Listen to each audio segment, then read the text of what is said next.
פשוט ועל הבית, אבי, פשוט אבי הכלה, et le père du Hatan, et le Hatan et la Kala, et les parents et les grands-parents. Je voudrais simplement ce soir le consacrer, le dédier, Hatan et la Kala, que Akash Boko leur donne la santé et la joie qu'il a et surtout dire merci à la Baït Avi pour cette belle soirée qu'il a organisée pour les chevaux de Hatan et la Kala. Alors, je voudrais bien qu'on pose des questions ce soir. Posez-moi des questions. Alors, il y a M. Miguira m'a posé une question. Dan, il m'a posé une question. Il a dit comment est-ce possible que les Juifs, ils ont fait la faute du veau d'or? Comment est-ce possible? C'est une belle question qu'il a posée. Et surtout, après qu'ils ont reçu la Torah, ils ont vu les miracles, ils ont vu Matan Torah, ils ont vu les miracles en Égypte. D'ailleurs, on est proche de Pessah. Ils ont vu des miracles qu'on ne peut pas imaginer les miracles qu'ils ont vus. Et comment est-ce possible qu'ils ont fait le veau d'or? La Avodazara. Ils ont dit Elohei Israël.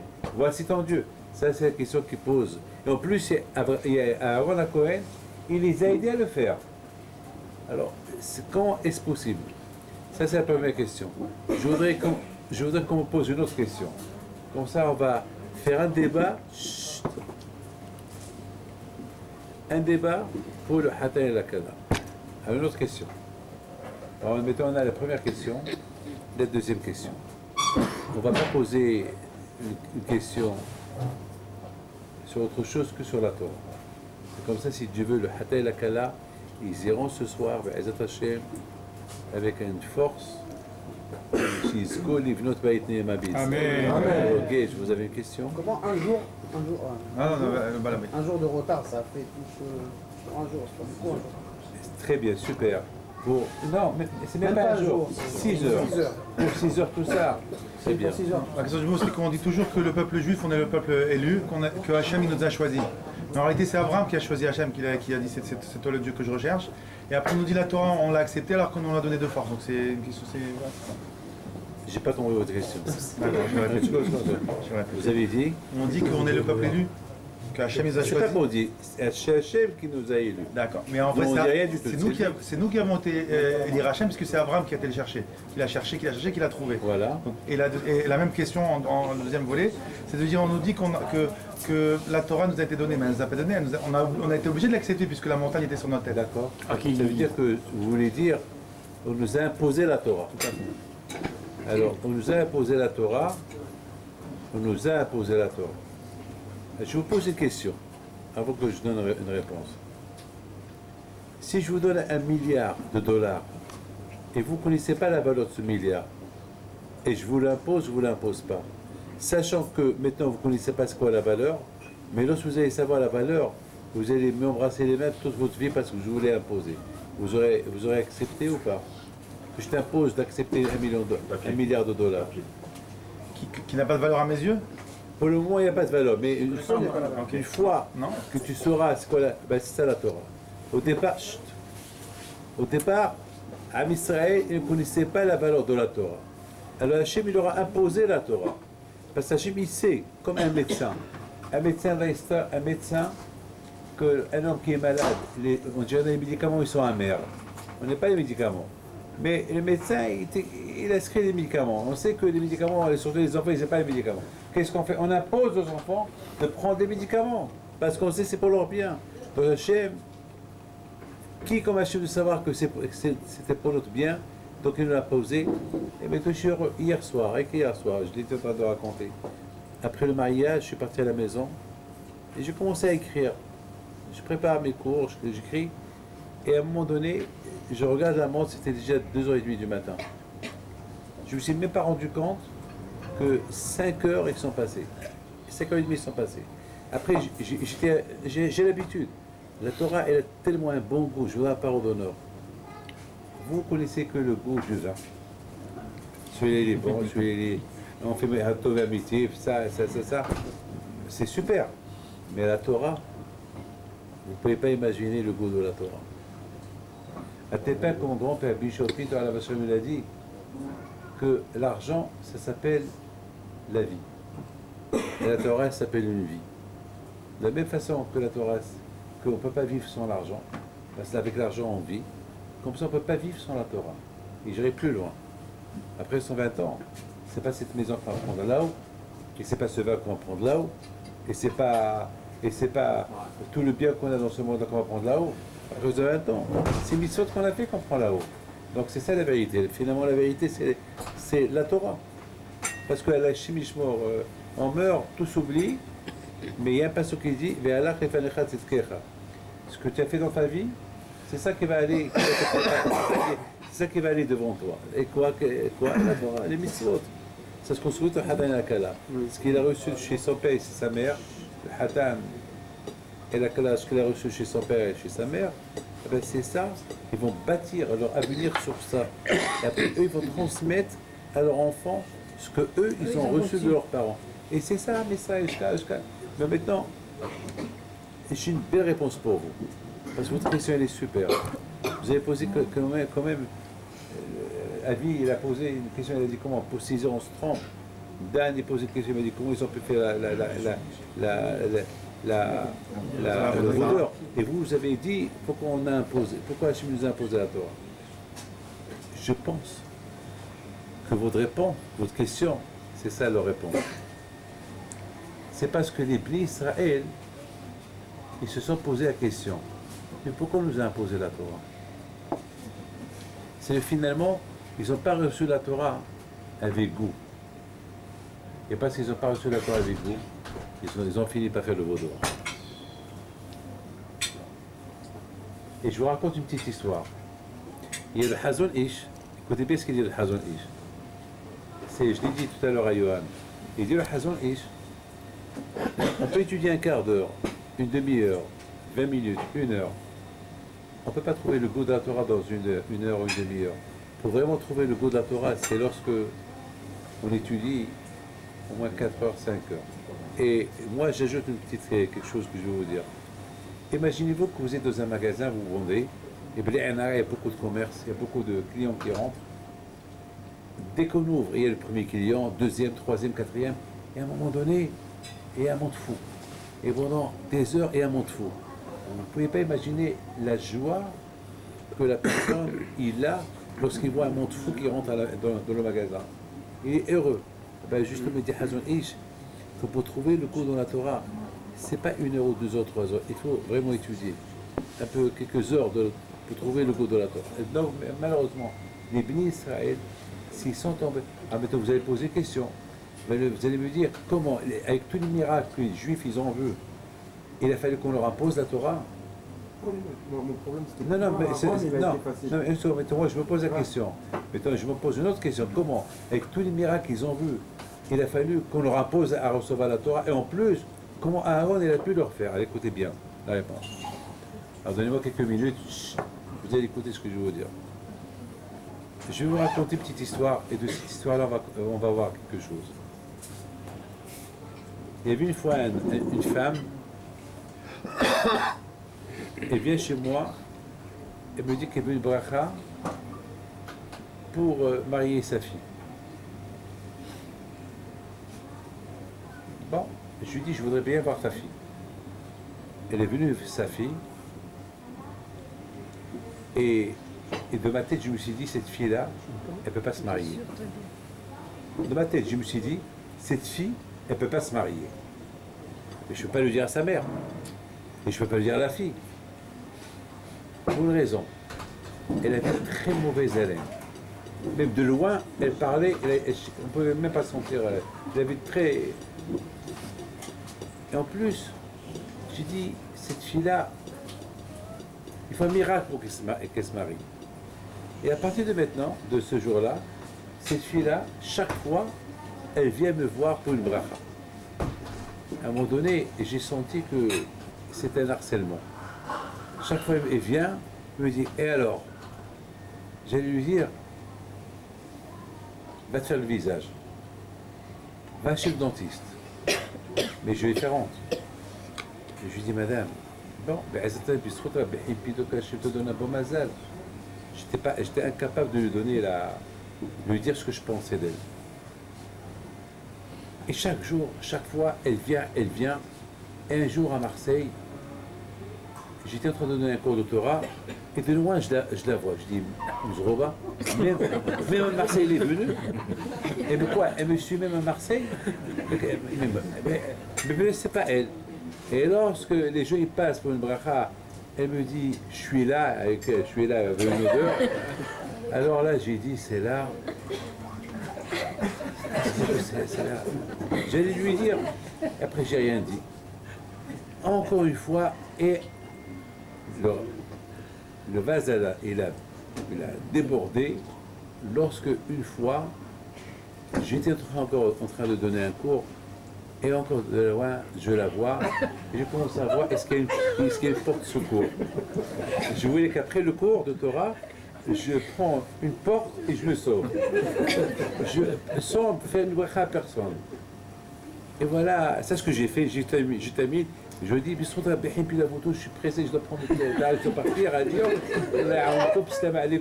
Je sors de l'autre côté, je sors de la porte de secours, je sors, Mzroba, elle est là.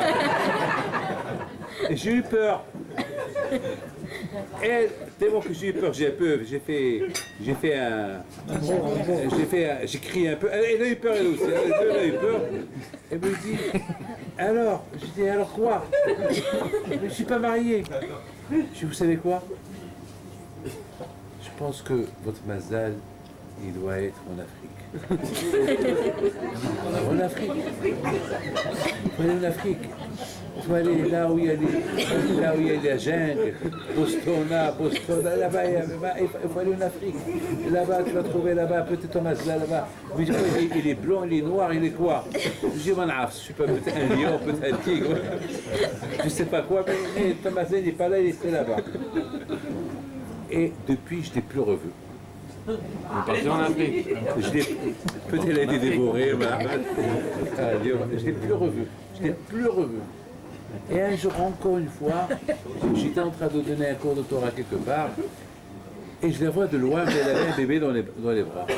Il y avait un monsieur à côté d'elle. J'ai dit, peut-être c'est son frère, peut-être c'est son neveu, peut-être il fait babysitter, mais encore elle est là. Mais je voyais qu'il souriait. Il était un peu épanoui, était bien. Et puis les gens ils passent pour une bracha. Je dis bon, maintenant je ne veux pas me sauver. Laisse-la qu'elle vient. Elle approche, me dit je vous présente mon mari, voilà mon bébé, et je suis enceinte. Ah bon? Oh, ah bon? Qu'est-ce que vous avez fait? Comment? Me dit Rabbi David, vous vous rappelez, il y a quelque temps, je vous ai venu chez vous et vous avez eu peur dehors. Vous vous rappelez? Je dis oui. Vous m'avez dit que vous allez aller en Afrique. Ben, je suis parti en Afrique. Je suis parti en Afrique. Et là-bas, je suis parti à l'hôtel. Et je restais là-bas, j'attendais mon mazal. Et le propriétaire de l'hôtel, c'était un juif. Il a vu que chaque jour, j'étais en train de faire ma prière. Et il a vu que j'étais là, je ne bouge pas. Et il est venu chez moi, il me dit, qu'est-ce que tu fais là? Et je lui dis, il y a un rabbin, Rabbi David, qui te m'a dit comment mazal est en Afrique. Je suis venu en Afrique, voilà, je suis là. Et j'attends, voilà, je suis là pour une semaine. S'il n'y a rien, je retourne chez moi, mais j'ai la mouna. Il a pris son nom, il a appelé Marseille, il s'est renseigné. Il a dit, j'ai un garçon qui n'est pas marié, tu n'es pas marié, c'est moi le chatran, je vous le présente. Il me dit voilà, c'est lui.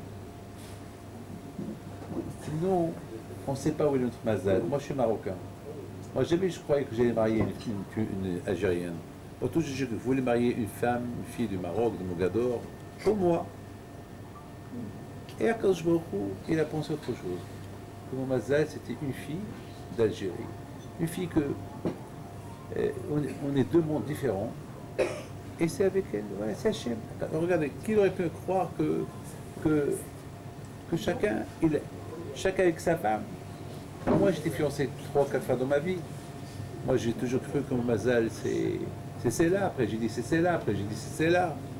Et quand il a pensé autrement. On ne sait pas ce qui. Le mazal, on ne le sait pas. Mais c'est la raison pourquoi il faut bien prier. Il faut beaucoup prier à Kadosh Baruch pour le mazal. On ne peut pas savoir. Mes amis, écoutez très bien ce que je vais vous dire. Ne croyez pas que c'est facile le mazal, vous les jeunes. Ne croyez pas que le mazal, c'est.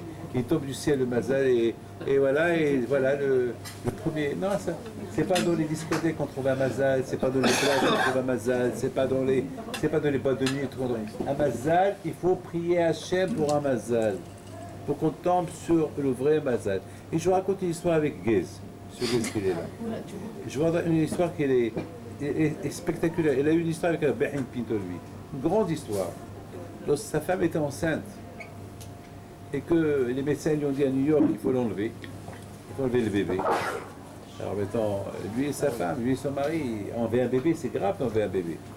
Moi, j'ai pas compris, lorsqu'il est venu chez moi, lui et sa femme, pour le bébé, j'ai dit, quoi, il faut enlever un bébé? Tuer un bébé? Mais c'est pas possible. Mais il dit, voilà, mais tous les médecins, ils ont dit, il faut l'enlever. Et les médecins, ils ont dit, il faut l'enlever. C'est un bébé qui n'est pas, il faut l'enlever. Moi, je n'ai pas compris comment on peut enlever. Pour moi, enlever un bébé, c'est un crime. Je lui dis non, tu ne l'enlèves pas. En général, on écoute un médecin, pas un qui n'est pas médecin. Moi, je ne suis pas médecin, mais moi, je suis un croyant. Je suis un croyant. Je crois en Dieu. Je crois dans le pouvoir de Sadiq, Behin Pinto, mon grand-père. Et j'ai pris, c'est grave que je lui ai dit, parce qu'en disant non, j'ai mis la vie de madame en danger, parce que c'est elle, c'est pas moi, c'est elle. Mais moi, j'ai pas réalisé le danger, ce que j'étais en train de dire. Mais j'étais convaincu, j'avais les mouna au Kadosh Baruch Hu. Eh bien, Baruch Hashem, elle n'a pas enlevé. Elle a eu son bébé, celui qui a passé avec le Shabbat. Il est Nathan, il est vivant, il a 12 ans, 13 ans aujourd'hui. Voilà, Baruch Hashem. Il faut les mouna au Kadosh Baruch Hu. Il faut les mouna au Kadosh Baruch Hu. Il faut les mouna à Kadosh Baruch Hu, c'est tout, c'est les choses de Kadosh Baruch Hu. Moi, je suis zéro, moi. Mais moi, j'ai confiance en Hachem. Rien. C'est tout. Moi, lui, il est où mon mazal? Hein? Il est où mon mazal? En Afrique.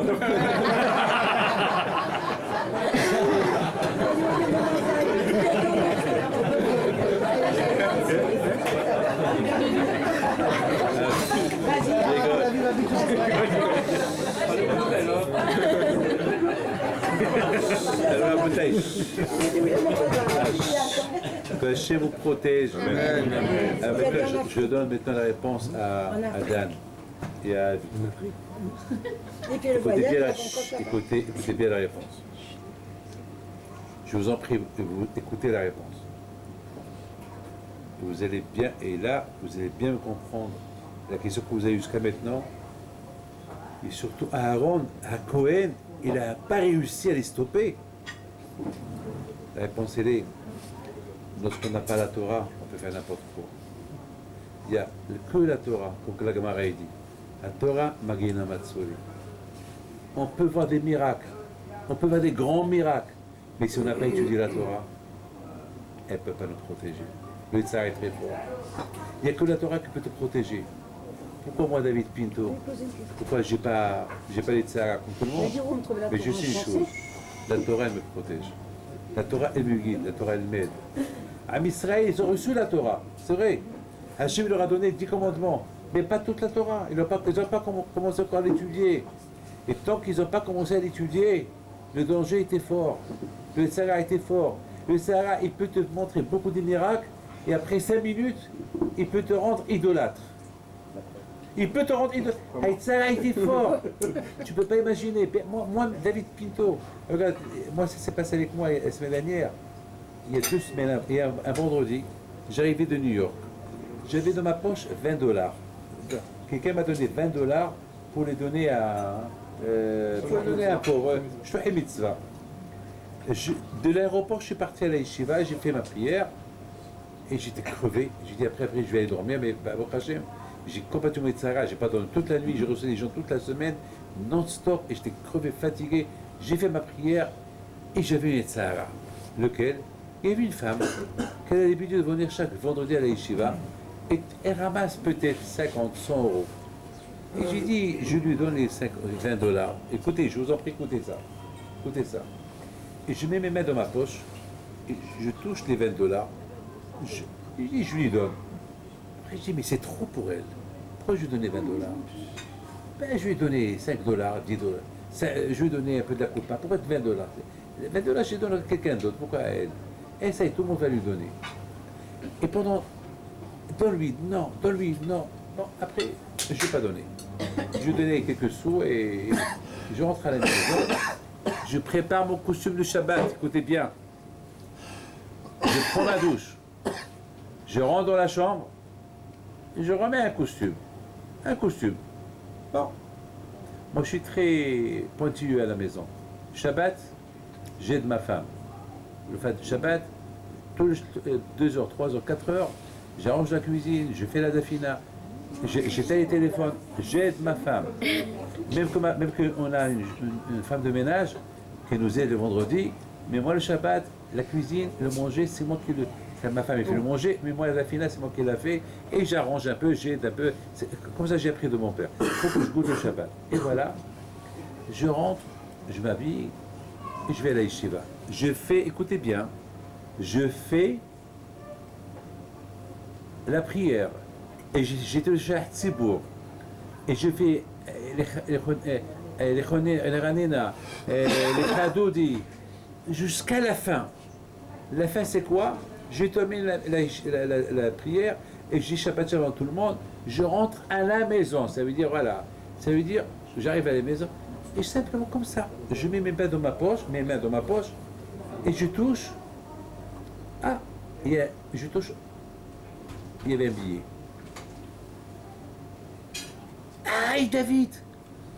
C'est les $20 qu'on t'a donné. Voilà. J'ai vu que c'est. Je me suis trompé. J'ai remis le costume que je mets dans la semaine. Et vite tout de suite, j'ai enlevé les $20 avec chinouille. Je les ai jetés. Je les ai jetés. Et j'ai dit, tu vois, David, tu n'as pas voulu donner les $20 à une pauvre. Le bon Dieu t'a puni. Shabbat, tu es resté avec les $20 et tu as fait le kiddush et tu as fait tout ça avec $20 dans ta poche. J'ai compris que lorsqu'il y a une mitzvah à faire, il faut la faire tout de suite. Il ne faut pas attendre. Tu vois, David, au lieu que tu les donnes, et je commençais à me reprocher à moi-même.